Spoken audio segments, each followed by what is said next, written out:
Reality is the question that hides behind every other question. We can ask what is truth, what is self, what is world, but each of these eventually returns to the same mystery. What does it mean for something to be real? We move through experience as through a dream that feels solid. Yet when we look for its substance, the solidity fades. The more closely we examine what we call reality, the less we find anything fixed. The more we encounter a play of relations and appearances that depend on each other, like reflections on moving water. In the earliest Buddhist teachings, the Buddha did not speak of reality as a single object or principle. He spoke instead of tathata, suchness, the way things actually are when seen without the filter of craving and fear. Suchness is not hidden behind the world. It is the world before the mind divides it into me and it, good and bad. When perception rests quietly, the ordinary reveals its depth. To see suchness is not to discover another realm, but to stop mistaking our projections for truth. The Buddha expressed this insight through Paticca Samuppada, dependent arising. Every phenomenon arises when conditions support it, and fades when conditions change. Nothing exists by itself. The table depends on wood, the wood on tree, the tree on sunlight, the sunlight on the burning star. Likewise, the thought in the mind depends on memory, language, and attention. What we call reality is this endless web of dependence, this choreography of conditions without a single dancer. The Buddha once said, "He who sees dependent arising sees the Dhamma, and he who sees the Dhamma sees me." Reality is relation. There is no independent essence to find. Centuries later, Nāgārjuna of the Madhyamaka school took this principle and turned it into the most rigorous philosophy of emptiness ever written. He asked, "What does it mean to say that something exists? If we say a thing exists by its own nature, svabhava, it should not depend on anything else. But every object, every idea, reveals itself only in relation cause to effect, perceiver to perceived, whole to part. Separate them, and the identity vanishes. Therefore, existence is not intrinsic but dependent. This dependence, Nāgārjuna said, is what emptiness means. Shunyata is not a void. It is the absence of self-existence. Whatever is dependently arisen, that is emptiness. That is the middle way. From this perspective, reality is not a solid wall to lean on, nor a mirage to dismiss. It is open texture, a field of appearance where nothing owns its being. Things appear vivid and useful, yet when grasped, they melt into conditions. The flower, the cloud, the self, and the world are real as interactions, not as substances. When the mind sees this directly, clinging loosens. One can live fully without believing in solidity. The Madhyamaka masters warn that language itself can trap us. To call something real or unreal is already to stand outside it. Reality is beyond assertion and denial. It is like the reflection of the moon in water, visible, touchable as light, yet untouchable as thing. To see the reflection and know it as reflection is wisdom. To chase it is delusion. Emptiness, in this sense, is compassion's root, because it reveals that separation was never true. To harm another is to harm a network that includes oneself. While the Madhyamaka emphasized the emptiness of all dharmas, the Yogācāra school turned the lens inward, toward consciousness. Vasubandhu and Asanga called their insight viññāpti matra, cognition only. They did not mean that the world is an illusion floating in private imagination, but that all known reality appears within the structure of knowing. Every color, sound, and texture is already filtered through perception. We never meet the world as it is outside awareness. The world arises in consciousness as pattern, shaped by past impressions, bija, that ripen moment by moment. The Yogācārans described 8 layers of consciousness, the 5 sensory kinds, the coordinating mind, self-awareness, and the subtle alaya vijnana, the storehouse consciousness. This alaya holds the traces of experience like a field holds seeds. Each action, word, and thought leaves an imprint that matures into future perception. Thus, the world we see is both outer and inner, an echo of karma meeting present conditions. When ignorance dominates, the field is clouded. Projections seem external and fixed. When wisdom matures, the same field becomes clear and reflective, like still water revealing the moon. This turning of the base, ashraya paravritti, is the heart of awakening. It is not the destruction of mind, but its purification. The very consciousness that once distorted the world becomes the mirror that reveals it truly. Reality and awareness are no longer two.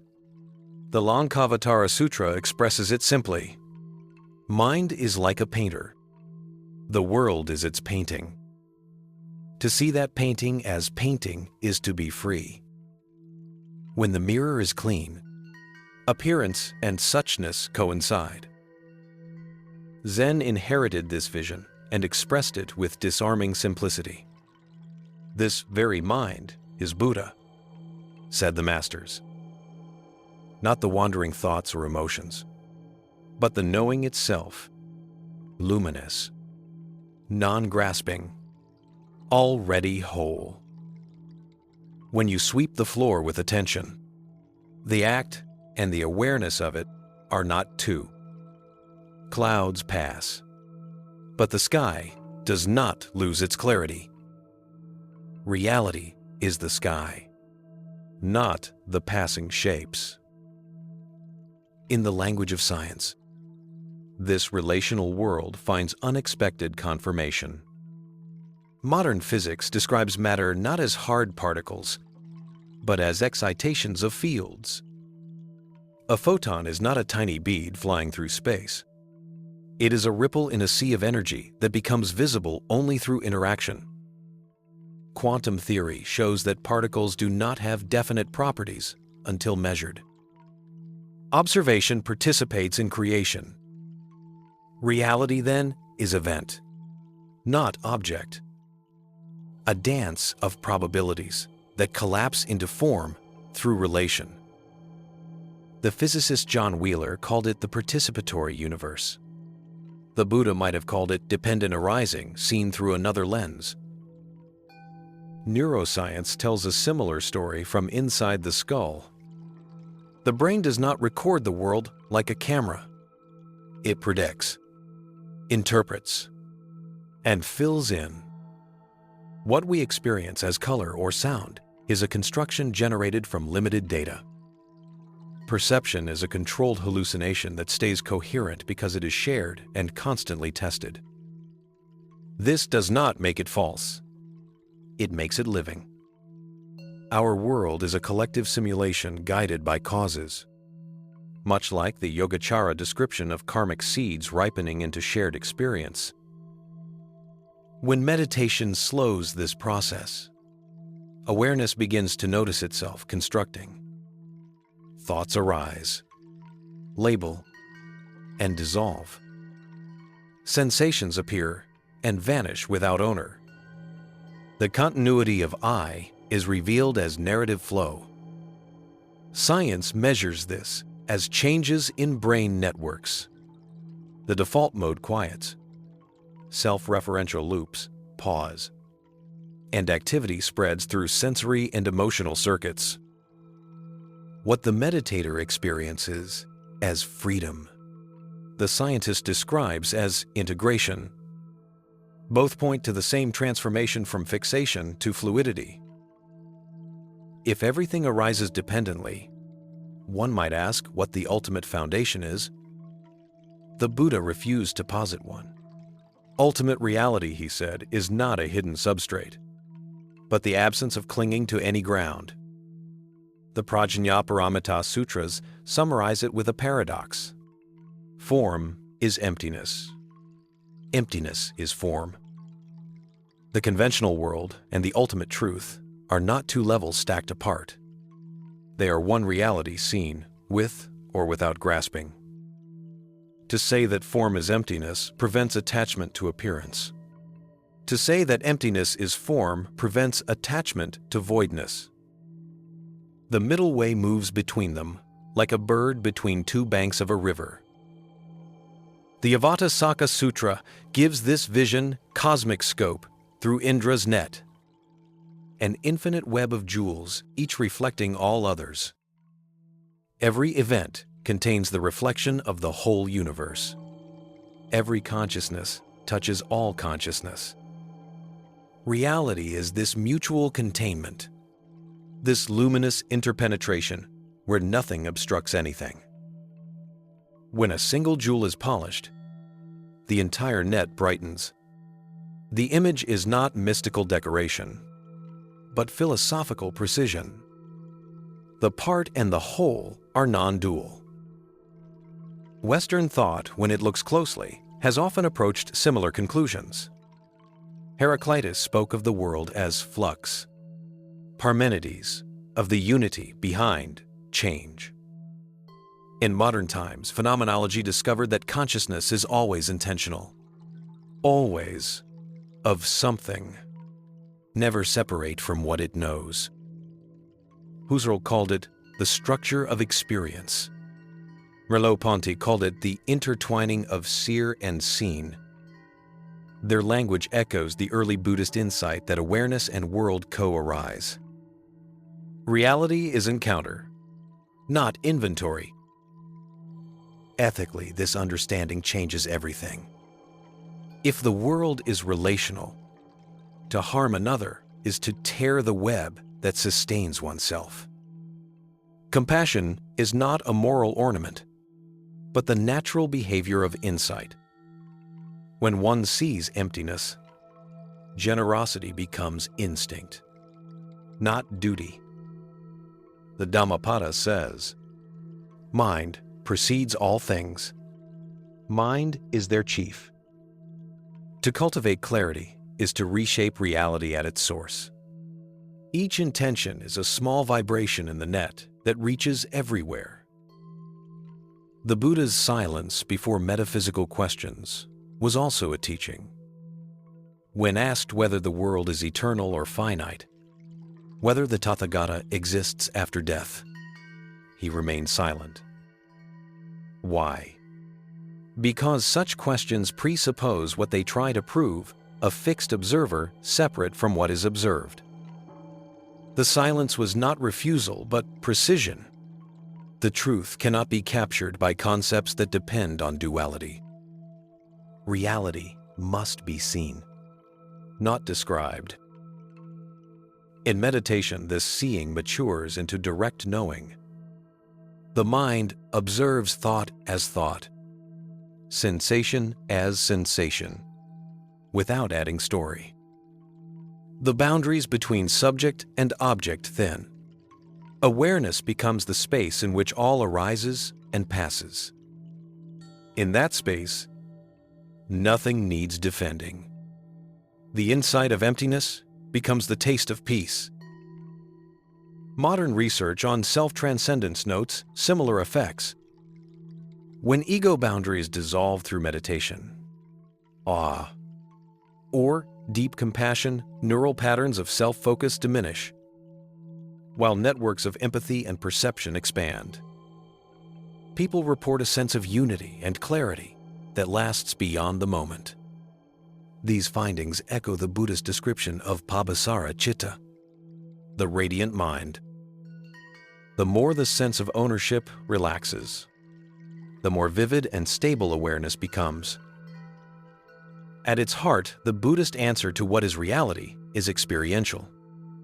Reality is neither purely material nor purely mental. It is the meeting point of conditions, the flash where knowing and known converge. This flash is momentary and continuous, empty and luminous. We live inside it every instant, but rarely notice. To awaken is to notice. When we see the world this way, even the simplest act becomes sacred. Drinking water, breathing air, hearing a sound. Each is the universe knowing itself for a moment. There is no higher or lower truth, only depth of clarity. The enlightened mind does not leave the world. It participates without grasping.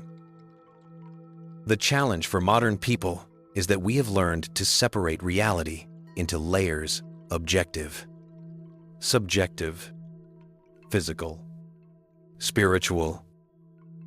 Buddhism collapses these divisions by showing that all depend on mutual arising. The atom and the thought, the neuron and the feeling, the body and the cosmos are reflections of one pattern. To see that pattern directly is to see reality. When Nāgārjuna was asked what remains after realization, he said, "Not grasping at emptiness." The statement is both joke and instruction. Even emptiness, if clung to, becomes a concept. Reality is not what we think about. It is what thinking happens within. The mind cannot hold it because it is the mind itself unfolding. When thought stops struggling, the world shines as it is. Zen condenses this into a single gesture. A monk asked his teacher, "What is reality?" The teacher raised his finger. The questioner bowed. Nothing was added. Nothing explained. Yet the moment itself was complete. Reality does not hide behind meaning. It is meaning before words. To live with this understanding is to move lightly through the world. Praise and blame, success and failure, appear and pass. The sky remains wide. The self, once thought to be a fortress, is recognized as a doorway. Through that doorway flows everything joy, sorrow, change.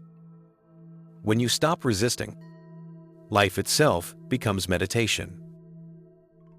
Perhaps the truest summary comes from the Heart Sutra. No eye, no ear, no nose, no tongue, no body, no mind, no attainment, and nothing to attain. These negations are not denial, but release. They clear away the dust that hides what has always been present. Reality is not gained. It is uncovered. The ordinary seen clearly is already miraculous. If we must speak in modern terms, we could say that reality is a field of interdependent processes, physical, mental, ethical, self-organizing, and self-revealing. Science describes it as energy, philosophy as relation, Buddhism as dependent arising. The words differ. The gesture is the same. There is no separate center. To awaken is to live that truth with clarity and compassion. When the Buddha was asked what lies beyond all concepts, he remained silent again. The silence was full. In it, mountains and rivers stood as they were. Birds sang. The listener bowed. Understanding without words. Reality had spoken for itself.